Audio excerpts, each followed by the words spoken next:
কচুর বড়া বানাবো আজকে।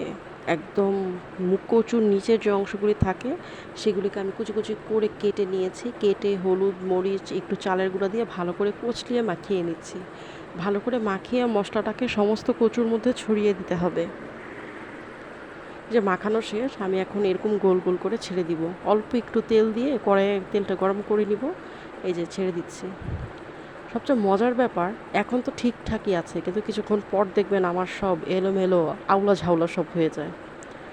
করেছি, তারপরেও দেখুন, এই তো হয়ে গেছে। যদি ভিডিওটা ভালো লাগে লাইক দিবেন, কমেন্ট করবেন, ফলো করবেন, subscribe my channel. Okay, good bye.